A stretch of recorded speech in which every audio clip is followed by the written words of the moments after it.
My administration continues to make investments in people and social development, even as we pursue our necessary strategy of fiscal prudence and debt management. As part of that investment in people, government made human capital development a strategic priority during the 2013-2014 fiscal year, targeting increased access to better education and health services. Improving literacy and numeracy rates was a focal point during the year. Through funds provided by the United States Agency for International Development, USAID, more than 100 literacy specialists were deployed in schools. In addition to those literacy specialists already in the system, we'll be sending out a group of literacy coaches to assist teachers in primary schools where necessary. Grade 4 literacy test results improved from 74 to 76%, just 9 percentage points away from the target. To achieve similar advancements in numeracy, an intensified mathematics program was launched.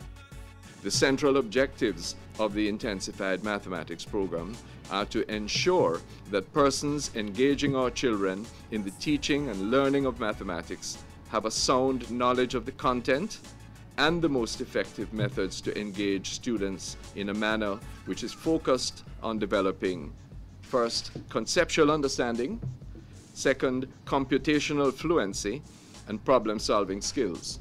In the meantime, the National Standard Curriculum for grades 1 to 9 was revised, and changes were made to the Health and Family Life Education curriculum for grades 7 to 9 students. To ensure that every child had the space to learn in 2013-2014, significant resource was pumped into infrastructure development.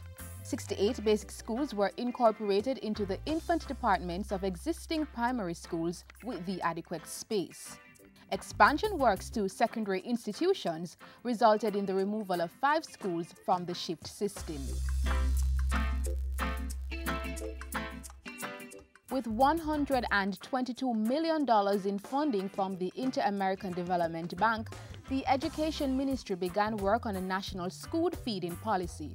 This helped to start a pilot program to offer nutritious meals using local produce for students, starting with 150 schools in Kingston and St. Andrew. We aim to offer the little children a breakfast snack as well as lunch because some 30% of them come to school hungry every day. The plan is to use local fruits and produce. Other major achievements include the implementation of a national policy on the reintegration of school-age mothers into the formal school system. The National Parenting Support Commission was launched and 30 parent places established across the island. And 350 principals and education officers were trained by the National College for Education Leadership in various aspects of school operation.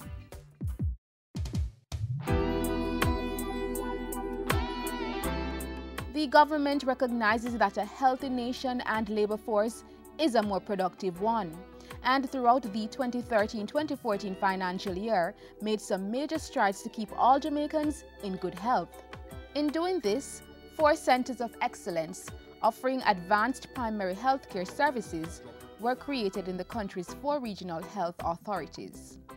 The whole idea is to improve both the diagnostic requirements, improve the physical infrastructure, while also improving our equipment base.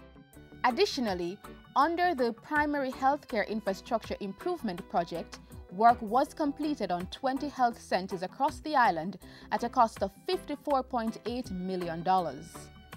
Other infrastructural work included rehabilitating the Anota Bay Hospital in St. Mary and executing upgrading works at the Bellevue Hospital in Kingston.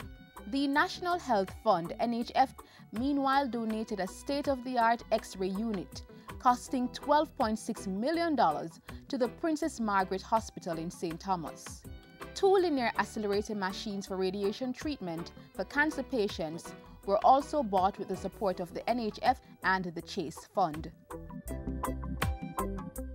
A major advancement in public health services came when the Health Ministry rolled out the Government of Jamaica GOJ health card on March 3 of this year.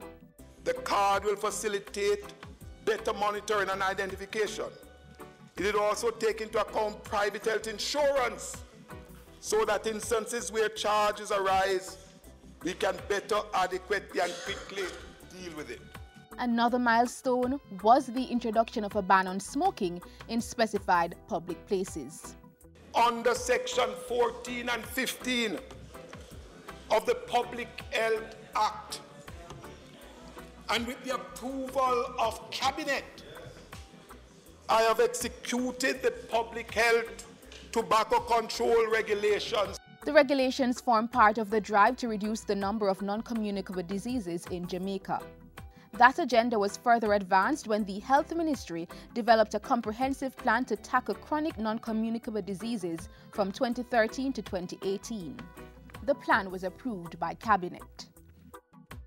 Providing all Jamaicans with the fundamental tools of quality education and primary health care were at the heart of government's focus on human capital development during the 2013-2014 fiscal year.